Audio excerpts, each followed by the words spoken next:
Number 244, no less, on Gatekeeper, and I'm speaking English because my guest today is American. His name is Dr. Professor John Yoo, and he's a professor of law at the University of California, Berkeley. Hello, John. Gowdy, why did it take 245 episodes to get to me? I just didn't think I'm just imagining what my Israeli taxi cab driver would be saying. It took 244 episodes to find a conservative in Berkeley, John. That's very. Oh, well, then it should have hit around 10,000 before you got to me. Yeah. So let me ask first, how is it that a conservative survives in UC Berkeley? I have to say, one thing is I'm a product of, I've been thinking about it lately because I just finished my 30th year teaching, and I was hired by, now that I think about it, these Jewish guys who are from the Midwest of our country, Pennsylvania, Wisconsin, Michigan, and they came to California in the 50s. And in the California of the 50s was the promised land. It was where everybody wanted to go. And these guys, they were old New Deal liberals, people, no one would know them anymore. People like Sandy Kadish, Jesse Chopra. They're actually very interested in Israel. Some of them wrote and participated in fora in Israel. And they still believed in the idea that you got the truth by having people of many viewpoints around. So they wanted to have at least one conservative around. Two would be unfair, but one was okay. So, in their infinite wisdom, they thought they should hire someone who was more from the Scalia, Bork, conservative legal movement, even though they didn't agree with it at all. And I have to tell you, they loved arguing with me. Oh, they really did. They enjoyed it so much. Or they would say, John, they would come by my office and say, John, I don't understand. Why do conservatives want to lower taxes? What's that all about? And then I would, on behalf of half the country, explain why half the country wanted lower taxes. So what worries me, I guess we'll talk about this, is I think their approach to running the universities is disappearing in the United States. And now we see this kind of progressive wokeism, which doesn't believe, it seems to me, in full diversity of viewpoint. They feel about diversity of ethnicity, but they would like to have a monotone of viewpoint. Yeah, that's the whole thing with identity politics. It's the least tolerant position one can take. And I can't say his name, but I have a friend in a Midwestern university who teaches classic English lit. That was his passion from his college days, and they don't let him teach anymore. He just doesn't teach. He's tenured, and they've just ruled out all his courses because they're on the classics, because they're on the canon. You can't teach William Faulkner, you can't teach Hemingway, you can't teach any classic American anymore. And it seemed that this polarization, first of all, Israeli academia is very much influenced, like the rest of the world, by American academia, because as you know, if you don't publish in leading journals, which are mostly American, and if you don't have recommendation letters from American institutions, then you can't advance. And this was when I came to my university, Hebrew University, I asked one of the older professors, I said, how does this bias develop institutionally that so many people here are so fiercely anti-Zionist in the flagship of Israeli higher education? And he said, they're not. It's just that they have to publish. And what they have to publish is in journals controlled by this Edward Said frame of mind. And so, and then they become that after a while. And you can see that again now that there's the boycott of Israel, the academic boycott. And you can hear academics abhorrent. I find that abhorrent, by the way. Unbelievable. But academics here are incentivized to spew hatred of their own public in order to advance themselves outside of Israel. I have this argument all the time with my Israeli friends in the legal academy, and I say, why do you respect the UN? Why do you respect the International Court of Justice? Why do you care what the International Criminal Court says when as an outsider, it seems so obvious these international institutions are aimed at harming Israel, that there's this heavily anti-Semitic atmosphere in them. And they say to me, it's exactly as you say, they say Israel is a small country. There aren't that many of us, there aren't that many institutions. We need to be accepted by the global community. And so in order to be accepted, we have to be even more scrupulous. And, so, right, Israel's being sued by South Africa in the ICJ. It's incredible. The only people who have suffered real genocide in the modern time, world, the 20th century, are being sued for committing genocide. It's just almost ridiculous. By South Africa, of all countries, is so ridiculous. We were sued by Nicaragua in the 1980s about supporting the Contras. We just withdrew. We just said, we're out of the ICJ. We're not going to participate anymore. But my, Israeli legal friends, they can't conceive of such an idea because they want to be accepted by this sort of global elite world order / international organizations structure. It's very interesting. Yeah. One last point is, at the same time, even though internally you can see the rot now that's within the Western universities, not just American, I think the West, at the same time, and I don't really understand how this is, they're still far better than any university you would see in Europe, in China, in Russia, Latin America. And that puzzles me. Maybe it's, a great advantage built up by our forefathers who invested so much in education and research, and now we're just wasting away our heritage. But it's a paradox to me that our universities are so great. Western civilization is at the height of its, right, I think, its achievement, but it's eating away itself internally. Yeah, that's terrible. And Israel is at the heart of this fight because, my favorite political thinker of the time is John Fonte, because I think that nobody else understood better that the current ideological war in the West as a whole, and in Israel too, and in America certainly, is between globalism and patriotism. He called it democratic sovereignty versus transnational globalism. And when you think of it, Israel is at the heart of it. And John Fonte also points to this, that the ideologues of transnationalism have in their mind, imprinted in the Western tradition, the idea of Pax Romana, the idea that the Roman Empire would bring universal peace. And at the other pole is Jerusalem. So it's really Rome and Jerusalem, because Jerusalem stood for particularism and kept rebelling against empires, sometimes crazily. I'm not proud of any of a bunch of Jews hiding in a cave and declaring war on the Roman Empire. That's suicidal, but at least it preserved the flame of the ability to defend a national identity, and this is under very serious attack all over the West. And I think Israel, if Israeli scholars had a little more confidence and a little less subservience and starstruck admiration for anything American, they would understand that we, especially Israeli conservatives, have a serious role to play in Western culture, and we're not living up to that role. Actually, I wrote the legal counterpart to John's book on sovereignty called Really? Taming Globalization. Yeah, it was really pitched to a legal audience, but it was, on the one hand, you have this technocracy that says we have all the answers, and by the way, all the problems are global. They're not really regional or local, national. Every problem They're all is global global. warming style. All global. Yeah, exactly. Every problem is global. Therefore, the answer must be provided by this, highly educated technocratic elite. It's really the ultimate in progressivism. And we tried to say, but that is irreconcilable with democracy by consent, right? That Exactly. you can't transfer all that power. So, we tried to show ways that the nation state could restore its control over. Sometimes we'll do what the global elites think is the best answer, but only after it's been democratically accepted. And then it was a plea for sovereignty and nation state exceptionalism. So I agree. I think I spent a summer at the IDC teaching, and I loved Israel. But as you say, Israel is at the forefront of the clash of these ideas.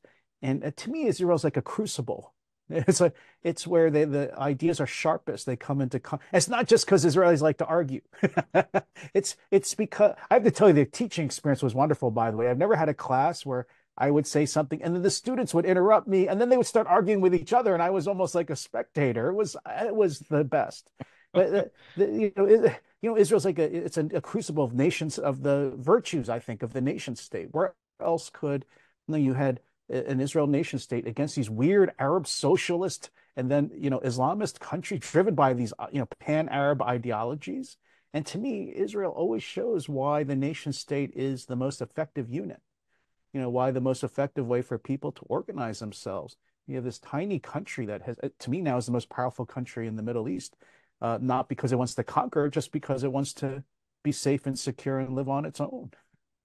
I wish we would stay this way and get our bearings because with this almost pro-Iranian administration, Yes. Iran is fast becoming a dominant force here, and we have all been sleeping on our noses in terms of the military. And I can get into this because we do it all day. But Mm. I would love for us to first of all to ask you from a Berkeley point of view before we get into Mm. Trump, which was Yes. the reason we convened here. Is do you feel is anti-Semitism a physical danger to Jews on your campus nowadays? So I think that you do have people on campus, students, some students. I think a lot of people, and I think this is true of all these campuses, people who have come there from outside the town or who might live there but aren't part of the university. And I do think those people, you've seen video, do pose a physical threat to Jewish students. I would say this, though. I think 95 to 99% of the students, faculty, and staff, they're no threat at all. They don't believe in this. But there's 1 or 2% who have proven themselves dangerous.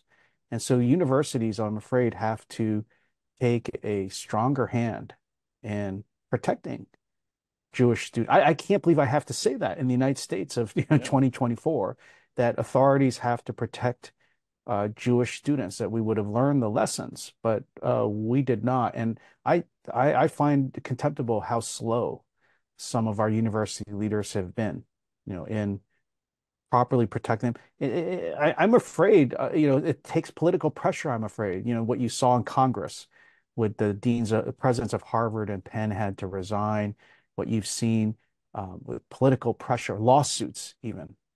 But I'm afraid I do think it's true. I do think that I've had Jewish students tell me stories that you don't see appearing in the press because they don't want to, in a way, inflame things or make matters worse, but they want to figure out a way to force the universities to protect them just the way they would protect any student. The Jewish students aren't asking for anything special. I mean, what I say to my friends is, what do you think would happen if a similar number of people showed up on the Berkeley campus or the Columbia campus, as KKK members calling for white supremacy, right? The universities would have clamped down on those people in a nanosecond. And so I would just want the universities administrators to show the same, just equal protection for Jewish students that they would for any other student. But the whole structure of identity politics has labeled Jews as white and so as oppressors. Yes. And so this system of thought, it does not have a role for just and unjust, just for powerful and powerless. And if you have the misfortune to be both powerless and labeled as powerful, then nothing in this system can help you. But the things they've gone in America into politics, and the rise of Trump is was at least in part a reaction to this form of identity politics. It was interesting that the explanation of the Democratic Party for the rise of Trump was that it was just angry white men and it was all racism, but it actually was a rise against identity politics. And now the state apparatus has been and the legal system has been mobilized in the criminal aspect. Not just, I'm not talking about Russian collusion now, but Trump has just been convicted in a New York court on 34 counts, was it? Mm-hmm. What exactly is he guilty of according to the verdict? Apparently he's guilty of being a bad character. I hate to say it, but Laurenti Beria, who was Stalin's Secret Service chief, said, "Show me the man, and I'll show you the crime." And it's right; it's undeniable that's what's happening here, and it actually revealed itself during the trial. The prosecutor said, Donald Trump didn't account for certain payments in the right way in his bookkeeping. And that's usually what we call misdemeanor. It's like a ticket. You just pay a fine and it's over with.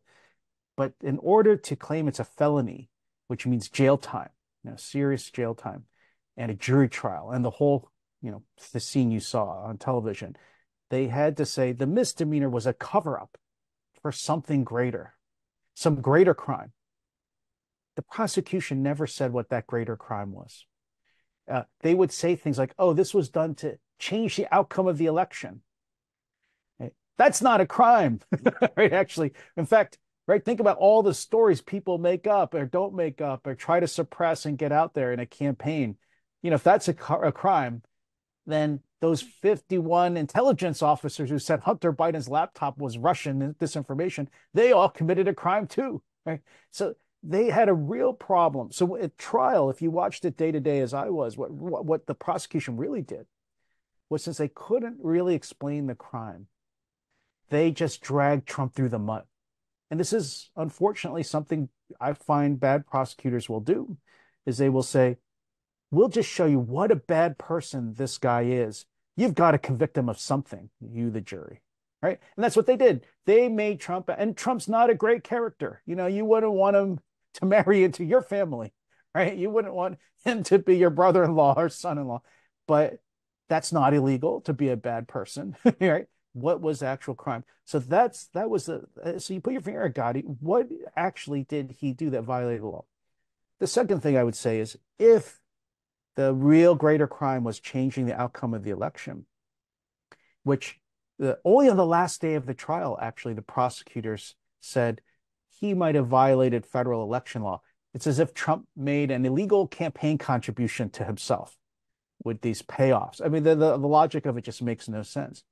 The larger problem is, and the payoff Israel's is the payoff to Stormy Daniels. To Stormy Daniels, yeah, her real name. That, just for our listeners who don't remember the details, this is a porn star that Trump once apparently had an affair with, and he paid her in order to keep quiet about it.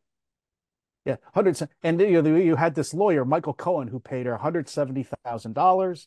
He claimed that Trump reimbursed him for the $170,000, and that was the illegal campaign contribution to himself, which can't really be illegal because rich, people are allowed to self-fund their campaigns. It actually doesn't make sense.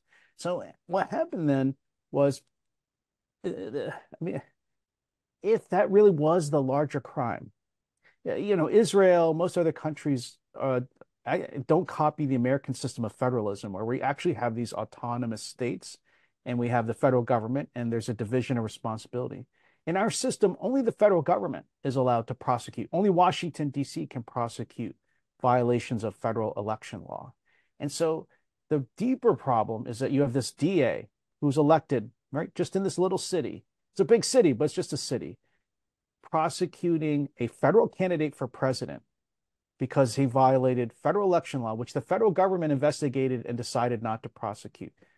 So two negative consequences flow from this, I think. I made this argument in National Review, actually right before the verdict came out. So one is, and I'm very curious to hear the Israeli perspective, obviously, because you have these investigations going into the prime minister. But one is, this, I think, is going to make presidents risk averse. As I said in the piece, we're going to have a presidency filled with insurance claims adjusters, because they're always going to be worried now about their what we call litigation risk. What if I have to do this to protect the country? Am I going to get prosecuted next year or 2 years or 10 years down the line? They're going to have to think about that now.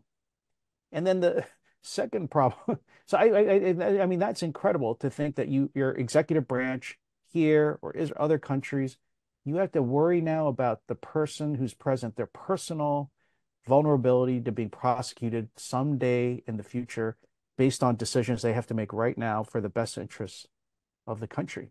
And you And pointed then out this, in your piece at National Review that Americans so far in more than 2 centuries of politics have refrained from prosecuting presidents, and of course the clemency to Richard Nixon by yes, Gerald Ford is perhaps the closest it came to prosecuting a president. And you said in your piece that this is wise because of the reasons you now point to, that you don't want your chief executive thinking about what will happen to him after he's president when he makes yeah, executive the decisions.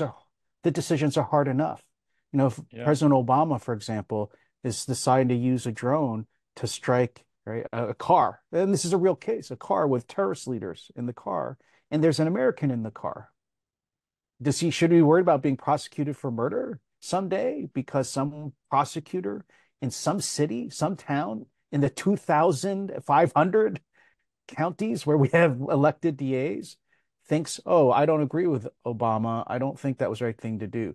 So, yeah, just descriptively, you know, put aside a normative aspect, just descriptively, we have not gone after past presidents, even though I'm not claiming that presidents haven't violated the law before, but you can just look at recent history.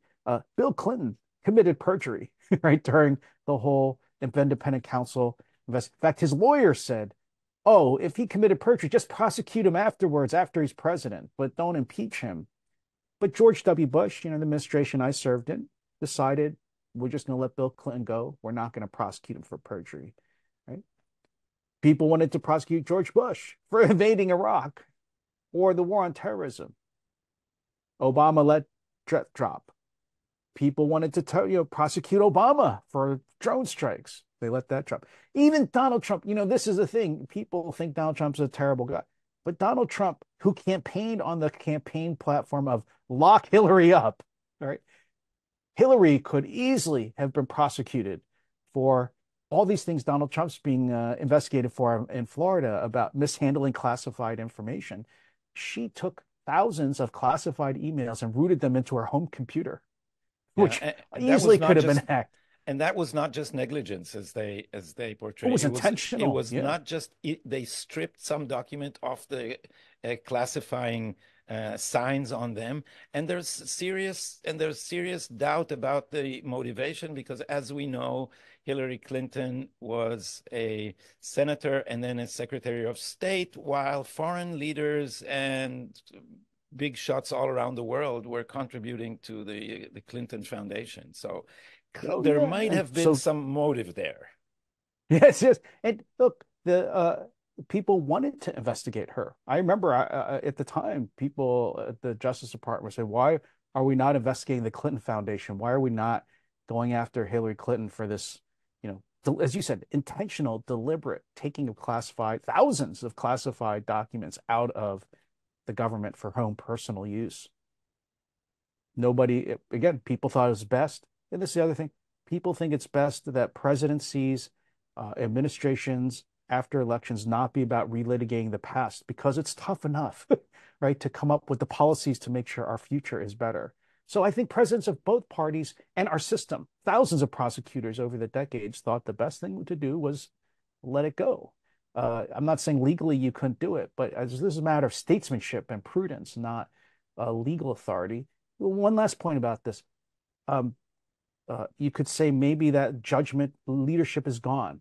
I would say a good president, like if Biden was a better president, he would have told the DA in New York to stop. And Yeah. he would have said, let's wait to see let the people vote in the election. You know, you're interfering with the operation of the presidency here. You're doing just great damage to the president. So this is the thing. I don't know if this is true in Israel, but when you have this vacuum, I think, of good statesmanship and leadership, it's not legal. It's just sort of it's hard to put your fingers on why someone's a great leader. But in the vacuum, the legal system fills it in. And Yeah. the vacuum, when the legal system fills it in, the problem with the legal system, it goes to extremes. You either have guilty, not guilty. One side wins, one side loses. You can't compromise. You can't come up with sensible solutions. It's so binary, and it pushes you to extremes even more. Will it have a backlash? Will it backfire? Because a lot of people are looking at this and saying, this is a show trial, and this is an attempt by a Democratic DA in a Democratic district where the jury is also biased to block the leading competitor for the presidency from his camp from election.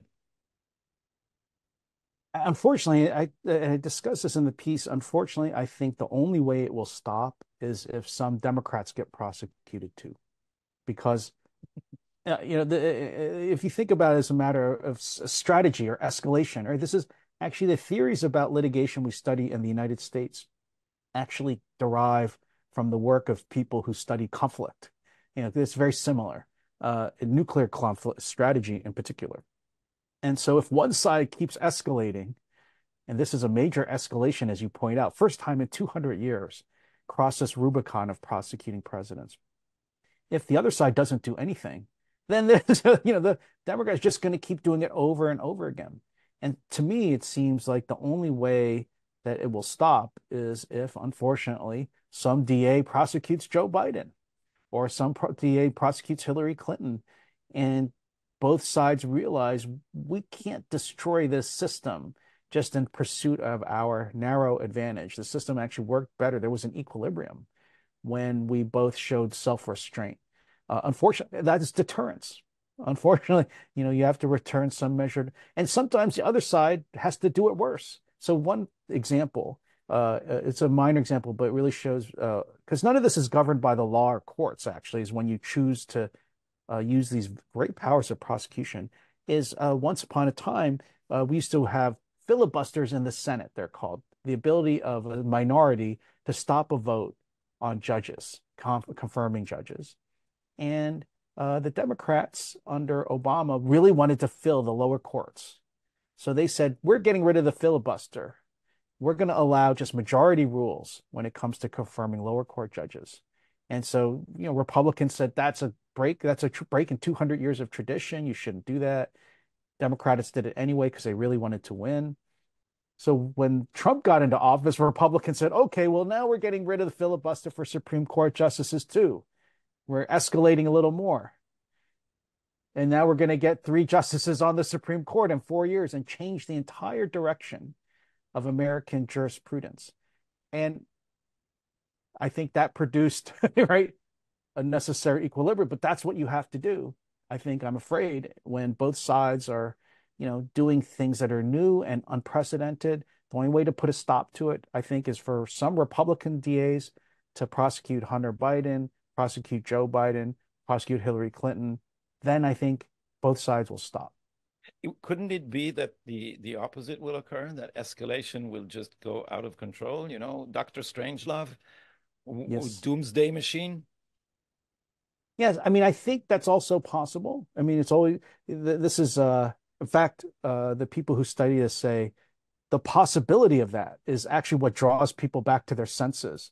The possibility that you just might unleash a complete, right, run to Armageddon is what actually causes people to step back. That's why mutually assured destruction worked between the U.S. and the Soviet Union.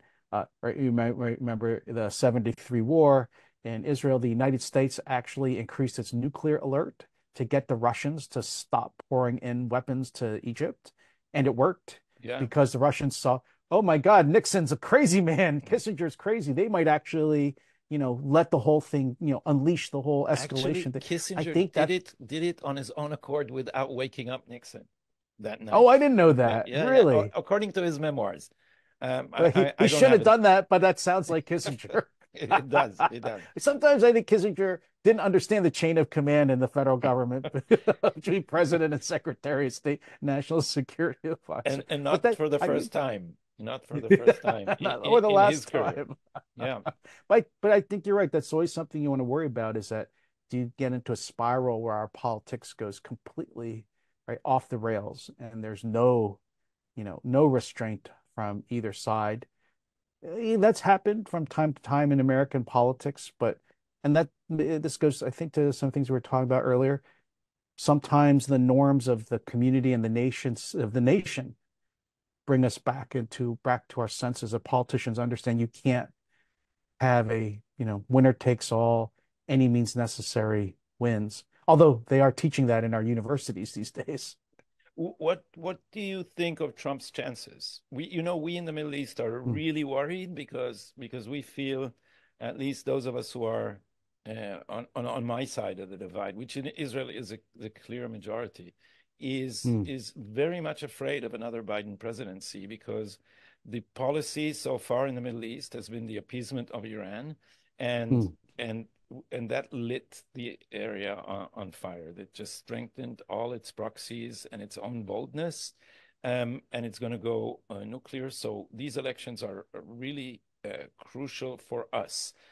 After this scary introduction, what's your estimation?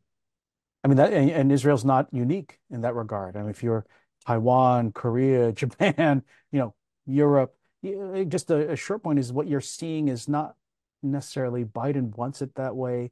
I think Biden, we talked about the Kissinger-Nixon episode. Kissinger and Nixon really believed presidents had to exert leadership on top of the bureaucracy, because if the bureaucracy left to its own devices, this is the policy you see in the Middle East now. This is I think we're seeing, this is the State Department bureaucracy at work. This is what they've always wanted. Yeah. Is this kind of policy. And presidents have to control and push their own agenda and policies on top of that and not let the bureaucracy run things. So that's the thing. I think you're quite right. If Biden were to win, you'll just see more of this. Right? State Department wants to come to an accommodation with all of our rivals and opponents in the world. So I think right now, if the election were today, Trump would win. I think most political analysts would agree with that. If you had my friend Karl Rove on the show, he would say that. If the election were today, Trump might even win an outright majority of the national vote, not just the Electoral College putting the states together. I mean, the polling shows Trump ahead of Biden, not just in the battleground states, we call them, but nationally, because Biden, again. Is the margin, though, larger than their ability to cheat? Let's say even legally cheat, or all this ballot harvesting and all the things we saw. Yeah. Because some cynical observer, when I asked that, some smart observer of the American scene who's also cynical said, he can win if his margin will be larger than their ability to cheat. Yeah, I don't think they cheat in terms of breaking the law. I think the Democrats cheat legally, right? As you say, ballot harvesting, early voting. The Republicans 4 years ago made a terrible mistake, by saying just vote on election day. Don't use all these additional rules, which, Democrats have gone state by state to change. So, I think right now, I don't think it would be that close. Would it be so close? And if you look at the battleground states, Trump is not only ahead in all 7 of them. And we're talking about states like Michigan, Pennsylvania, Wisconsin, but some of them are not even within 10 points anymore. Some of them are not even battleground states. So to be ahead in every single one by the margins, Trump is ahead in most polls. I mean, there's going to be variation. At this close to the election, Trump will win today. The problem is Trump is a chaos agent. He loves the chaos, right? So, if he played it safe, I think he would probably win. But he can't help himself. He's got to introduce who knows what he's going to do in the next 5 months. That's the problem. It makes it unpredictable. But usually our elections, when you have an incumbent running, and it was true 4 years ago, is a referendum on the incumbent. And Joe Biden has done a terrible job. I mean, he is extremely unpopular. I think he's more unpopular now than Trump was 4 years ago. I mean, during COVID. I mean, he is really unpopular. His policies abroad and at home have been a real mess. No one thinks they're better off now than they were 4 years ago. That's actually, ironically, why the Biden reelection campaign is all about Trump, too. They want Trump to be convicted, because that's the only thing they're really running on right now. Is Trump is a convicted felon now. You can't let that guy become president. Don't look over there about our Iran policy, China policy, or inflation. That's Or immigration. that's why they need the win so bad. Yeah, immigration. That's why they need the win in court so badly. But I don't think it's going to make a big difference. I don't. I have this feeling that it will. It could make a difference amongst a small number of independents. But I got to think when Americans show up to the polls in November, yeah, everybody already has this view that Trump's a bad character, but they might let a vote for him again anyway because the times are so bad. You don't want a nice guy in the office, right? Because to do the terrible things that have to be done. Biden might be a nice guy. I don't think he is, but he might be a wonderful guy. But you don't need a nice guy in the presidency. It might actually be counter-effective. He's also there are also corruption scandals around the Biden family that are clearly more worrying than anything Russian collusion could have ever been. These people have taken money from companies like CEFC, who are fronts for the Chinese Communist Party. These are very serious allegations, and yet the system is so one-sided that the press is not talking about it. The legal system didn't do anything about it. Now we have to wait and see with Hunter Biden. But if Biden is such a liability, he's also clearly not in the best cognitive shape. Is there still a chance for a last-minute, would you say, bait and switch, or just switch? Your command of American idiom is outstanding. I love that. Not bait and switch, just switch. So I think there's actually, and I don't think this was intentional, but I think this is actually a hidden benefit of the debate schedule. Because as you know, we have the first one having two presidential debates, and one is strangely in June. Never have presidential debate this. We haven't even actually formally picked the nominees in either convention. So you have one in June and then one in, near the election, and I think it's in middle September. That makes no sense. I think what Biden wanted to do was they're really worried about the president in the first debate doing a bad job. Incumbent presidents often do a bad job in their first debates. So they wanted it in June, so it's so early that people won't remember it by September. But the hidden benefit of that is, suppose Biden does a terrible job. You have enough time to switch the candidate. If Biden does such a bad job in June, the Democrats still have time to swap somebody else in. It seems to me it's got to be Kamala Harris because, but this depends on how much you think the progressives are wedded to identity politics or how much they want power. Because if it's identity politics, then I don't see how the Democrats could turn down Kamala Harris, first Black woman vice president, be the first Black woman candidate for president. She would be, in their mind, the first woman president. First, I mean, that would be such how could they turn her down? On the other hand, you want to talk about the gap between Trump and Biden right now. It's like between here and here with Harris. I mean, Harris is extremely unpopular. She's done even Democrats think she's done a poor job as vice president. And I think Trump will wallop her throughout the country.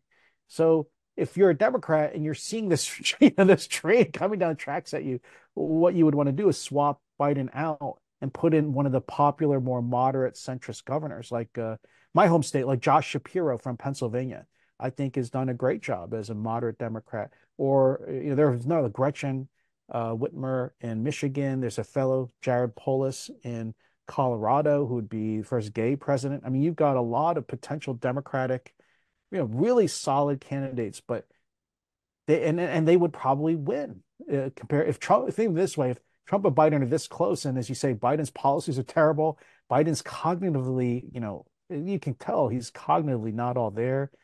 You replace him with a 45-year-old successful governor, they'll beat Trump. This shows the hold already of the identity politics on the Democratic Party. They can't make that move. You're convinced they can't? I wonder.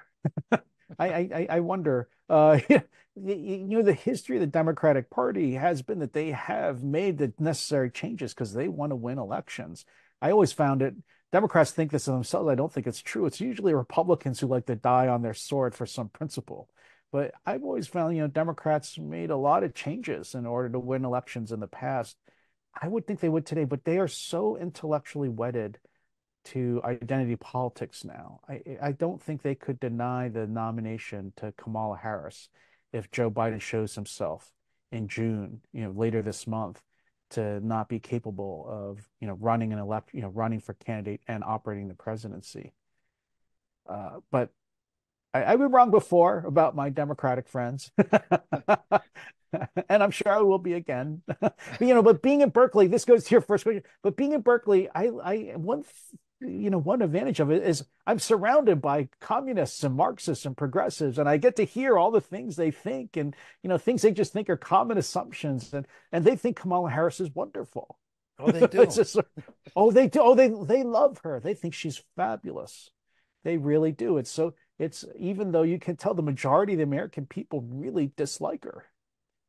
Well, my feeling always is that Obama calls the shots in the Democratic Party, and he is a cold-blooded pragmatist. So, I mean, he's an ideologue, but he's like a communist before him. He's ideologically inflexible, but tactically very flexible. But I wish there were more conservatives like him. But yeah, he's also wedded to identity politics, personally. John, it was a unique pleasure speaking to you. I don't think my listeners have gotten such a detailed analysis of the American scene, certainly not of the legal aspect of it. So you're still in Europe and on your way back home. I hope we can one day catch you there closer to the election and feel the temperature again. Thank you so much for making Scotty, the time.